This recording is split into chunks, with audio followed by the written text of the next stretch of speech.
نن که شاعران شعرونه وایي په سوشل میډیا باندې تاسو ګورئ نو د هغه شعرونه کې به هم د شرابو تذکره خامخا کېږي د شرابو د تذکرې نه بغیر د هغه شعر نیمګړی معلومیږي او کار یې صحیح شراب لاندې شراب باندې ساقي جام ښکته او ساقي جام پورته جام خالی شو جام ډک شو په دقه باندې به د خپل شعر بنا کړی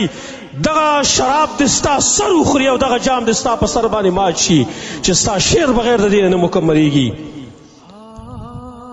او دا مسلمان ځان ته وایي دا پښتون ځان ته وایي د خپل شعر د شراب په تذکره باندې ښایسته کوي دا خپل شعر د پردو تور سرو د هغوی د شونډو او د سترګو په تذکره باندې ښایسته کوي دله شرم او حیا نه ورځي او بیا نتیجه هم دقه راوځي چې په سوشل میډیا باندې بیا په دغه اشعارو کې کم چې علما دي کم چې د انبیاو وارثان دي نو په هغې پسې به لګیا ملا داسې وکړه ملا داسې وکړو بې غیرته دغه ملا خو چې تا باندې جنازه نه یې کړې تا اوس قبر ته نشي ښکته کولی او شعرونه څه شعرونه خلک به هم لګیا ته وا وا وا وا یو ځلې بیا دا شعر ویوه او کمنټونو کې به ورته صحیح به لیکي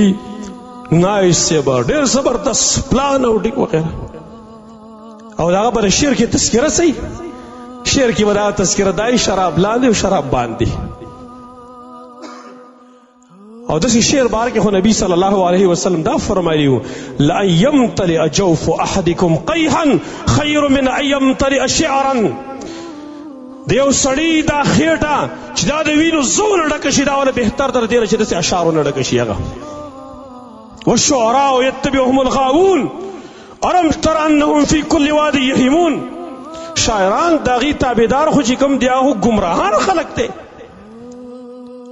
په هر وادی کې په هر کند کې سرګردانه ګرځي سیوا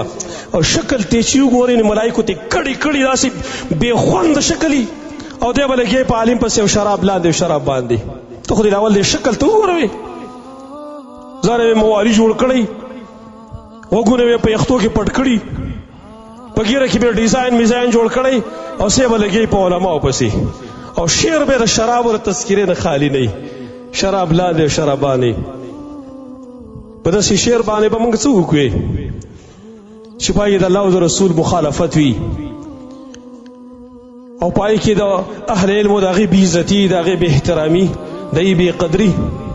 خو داسې خلکو انجام بیا ډېر غلط وي